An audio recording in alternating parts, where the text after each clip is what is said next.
Namuti ang ilang gulay at pananim sa Atok, Benguet matapos mabalot ng frost o andap. Winiwisika ng mga magsasaka ang kanilang pananim para hindi masira sa matinding lamig. Sa katabing bayan ng La Trinidad at sa Baguio City, bumulusok sa 12.9 degrees Celsius ang temperatura ngayong araw. Pinakamababa na yan sa kasalukuyang amihan season, pero ayon sa Pag-asa, posibleng mas bumaba pa yan sa mga susunod na linggo. He's lying. Diretsang sagot yan ni Pangulong Bongbong Marcos kay dating Pangulong Rodrigo Duterte. Pinuna kasi ni Duterte ang mga blanco raw sa BICAM report ng 2025 national budget, kaya hindi raw ito dapat na isabatas. May report si Jonathan Andal. Yung mga blanco. Nagpas ilugid blank. Mabigat ang mga paratang ni dating Pangulong Rodrigo Duterte hinggil sa 2025 national budget. Sa hawak ni Duterte na aniyay kopya ng Bicameral Conference Committee o BICAM report, blanco umano ang halagang inilaan para sa ilang item. Karamihan daw sa mga ito nasa pondo ng Department of Agriculture dahil dito illegal at hindi raw pwedeng ipatupad ang 2025 General Appropriations Act na pinirmahan ni Pangulong Bongbong Marcos. That is falsification of law. Criminal action. You can all go to jail for that. Ang minsang nagsilbing chairman ng House Appropriations Committee na si Davao Congressman Isidro Ungab ang nakapansin daw sa mga blanco. He's lying. He's a president. He knows that you cannot pass a GAA without with a blank. Sa kasaysayan ng buong Pilipinas, hindi pinapayagan na magkaroon ng item ang GAA nang hindi nakalagay kung ano yung project at saka ano yung gastos, ano yung pondo. Tinawag naman ni Executive Secretary Lucas Bersamin na fake news ang pahayag ni Duterte at isa rin daw krimen ang magpakalat nito. Daang-daang kawani raw ng gobyerno ang sumuyod sa bawat isa sa mahigit 4,000 pahina ng budget bago isinabatas. Ang BICAM report ay resulta ng pagtutugma ng magkaibang bersyon ng General Appropriations Bill o GAB na ipinasa ng Senado at Kamara. Matapos sumalang sa BICAM at maratapikahan ng Kamara at Senado, saka isusumiti ang pinag-isang bersyon ng GAB sa Pangulo para pag-aralan. Oras na pirmahan ng Pangulo ang GAB para maisabatas, tinatawag na itong General Appropriations Act o GAA. Sa pagsusuri ng GMA Integrated News Research, sa prinisentang dokumento ni Duterte, blanco ang halaga na ipapalit sa mahigit 74.57 billion pesos ng NIA o National Irrigation Administration sa ilalim ng Agriculture and Fisheries Modernization Program o AFMP ng Department of Agriculture. Pero sa 2025 GAA, hindi ito blanco. May 56.42 billion na alokasyon ang NIA para sa AFMP. Giit ng Department of Budget and Management, kompletong dokumento at walang blankong mga pahina o kulang na detalye ang GAB na isinumite sa Pangulo. Bilang depensa naman kay Duterte, sinabi ng dati niyang presidential spokesperson na si Attorney Salvador Panelo na nagpahayag lang ng legal na opinyon ng dating Pangulo at kung may basihan, dapat may managot. Tanong ni Ungab, paano nakumpleto ang GAA kung may blanko sa BICAM report? Bakit pinirmahan ng mga mambabatas ang tinawag niyang depektibong BICAM report at niratipika ito? At bakit daw pinirmahan ng Pangulo ang isang depektibong batas? Posible raw sumama si Ungab sa mga petitioner na hihilingin sa Korte Suprema na ideklarang invalid at unconstitutional ang 2025 budget. Nauna nang sinabi ng Malacanang na tiwala sila sa naisabatas na GAA, pero hindi naman daw nila mapipigilan kung may kumwestiyon ito sa Korte Suprema. Jonathan Andal, nagbabalita para sa GMA Integrated News. Nagsorry ang gwardyang nasa viral video ng pagtaboy sa Sampaguita vendor sa harap ng isang mall sa Mandaluyong. Humarap siya at mga kinatawa ng kinabibilangang security agency sa PNP Supervisory Office for Security and Investigation Agencies o SOSIA na nagsisiyasat sa insidente. Ayon sa guard, napuno siya kaya itinaboy ang babae at pinigtas ang paninda niya. Ayon naman sa security agency, hindi inalis sa trabaho ang guard pero hindi muna siya pinapapasok habang nagsasagawa sila ng sariling investigasyon. Magdaragdag din daw sila ng mga programa at training para sa kanilang mga gwardya. Lumindol ngayong gabi sa ilang bahagi ng Luzon at ramdam yan hanggang sa Metro Manila. 5.5 magnitude ang lakas ng lindol pasado alas 6:30 ng gabi. Ang epicenter ay sa dagat, 23 kilometers hilagang-silangan ng lubang Occidental Mindoro. Intensity 4 ang tindi ng nararamdamang pagyanig doon. Bukod sa Mindoro, ramdam din yan hanggang sa ilang bahagi ng Bulacan, Bataan, Rizal, Laguna, Cavite at Metro Manila. Walang ulat ng pinsala sa ngayon. Pero ayon sa FIVOX, posible ang aftershocks. Rider na nagulungan ng dump truck sa Davao City at motorsiklong sumalpok sa jeep sa Iloilo.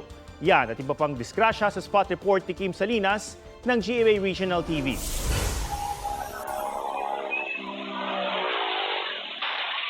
Kumakaliwa ang jeep na yan ang biglang salpukin ng humaharurot na motorsiklo sa Lambunaw, Iloilo.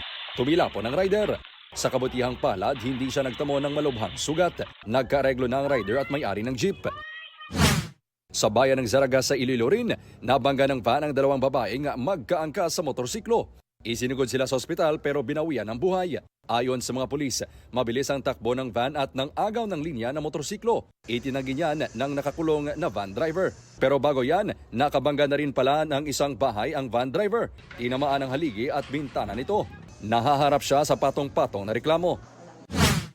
Sa Davao City, patay ang isang babaeng rider na nasagasaan ng dump truck. Batay sa investigasyon, tumama sa gulong ng dump truck ang handlebar ng motorsiklo kaya nawalan ng kontrol ang rider, tumilapon at nagulungan ng truck. Hindi nagbigay ng pahayag ang truck driver na mahaharap sa reklamong reckless imprudence resulting in homicide and damage to property.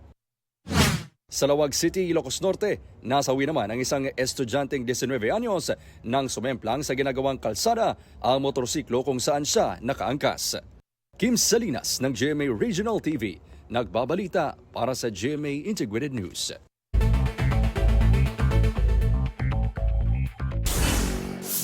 National Food Authority nakatakdang mag-angkat ng di bababa sa 300,000 metric tons ng bigas ngayong taon. Ayon kay Agriculture Secretary Francisco Chu Laurel Jr., layo nila magkaroon ng sapat na supply ng bigas sa gitna ng mga hamon sa produksyon ng bigas. Tunay-toneladang bigas sa mga warehouse ng NFA pwede na raw ilabas oras na ipatupad ang National Food Security Emergency sa unang araw ng Pebrero ayon sa DA. Chinese national at 2 Pinoy nakasabot umano niya sa pang-espiya, arestado. Ang Chino, konektado raw sa People's Liberation Army o militar ng China. Nakuha ng NBI at AFP sa kanila ang ilang high-tech na intelligence surveillance at reconnaissance equipment para raw sa kanilang paniniktik sa mga mall, paliparan, pantalan, kampo ng militar, opisina ng gobyerno at maging EDCA sites. Ayon sa AFP, ito ang pangalawang beses mula noong nakarang taon na nakabisto sila ng pang-espiya ng ganitong paraan. Magtiyuhin, patay ng matrap sa nasusunog na bahay sa gitna ng pista ng Santo Niño sa Tondo, Maynila kahapon.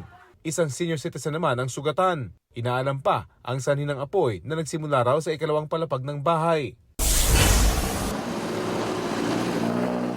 Sa Quezon City, inabot ng mahigit 9 na oras ang pag-apula sa nasunog na cold storage facility na katabi ng gasolinahan.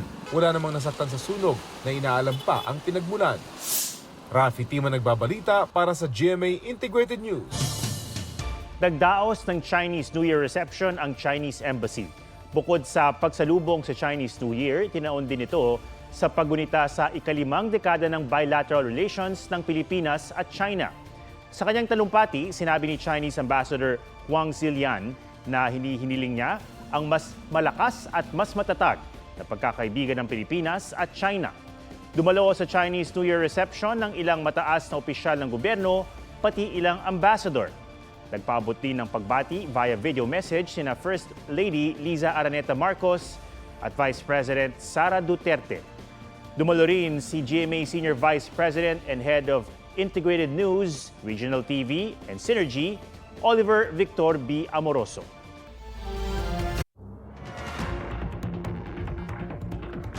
Tanghali sa Amerika o hating gabi ngayon dito sa Pilipinas, opisyal ng manunumpa muli bilang US President si Donald Trump. Mahigpit ang seguridad sa paligid ng US Capitol. Sa loob nito, isasagawang inaugurasyon niya bilang 47th US President para makaiwas sa mga dadalo sa matinding lamig sa labas. Huling nangyari ang indoor inauguration sa ikalawang panunumpa ni Ronald Reagan. Kanina, dumalo muna ang mag-asawang Donald at Melania Trump sa isang church service sa Washington, D.C. Ito na ang ikalawa at huling termino ni Trump na magiging kaunaunang convicted felon na mauupong US President. Ayon kay Philippine Ambassador to the US, Jose Manuel Romualdez, imbitado siya at ilang kongresista sa inaugurasyon. 3 bihag ng Hamas ang kanilang pinakawalan sa unang araw ng ceasefire o tigil putukan nila ng Israel sa Gaza. Sila ang 3 babaeng Israeli na kabilang sa mga dinukot ng Hamas nang lusubin ng grupo ang Israel noong October 7, 2023. Matapos mailabas sa Gaza, dinala sila sa isang ospital sa Israel kung saan sinulubong sila ng mga mahal sa buhay. Kapalit ng pagpapalaya sa 3, pinakawalan ng Israel ang 70 Palestinian na kanilang ikinulong. Bahagi yan ng Phase 1 ng ceasefire agreement sa nagsasabing 33 Israeli hostages ang kailangang mapalaya sa loob ng 6 na linggo, kapalit ng halos 2,000 Palestinian prisoners.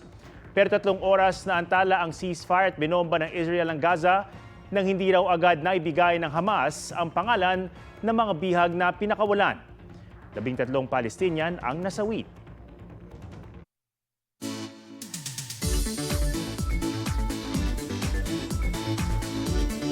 Hindi summit ang goal ng isang hiker, kundi ang base camp ng pinakamataas sa bundok sa buong mundo na Mount Everest. Pero hindi biro ang taas niyan, nakatumbas ng halos 2 Mount Apo. Tayo dyan kasama si Mariz Umali. Ika nga sa kanta, ain't no mountain high enough. Kahit pa Mount Everest yan. Noong 2006 at 2007, nagawa na ng ilang Pinoy at Pinay na marating ang tuktok ng pinakamataas na bundok sa daigdig.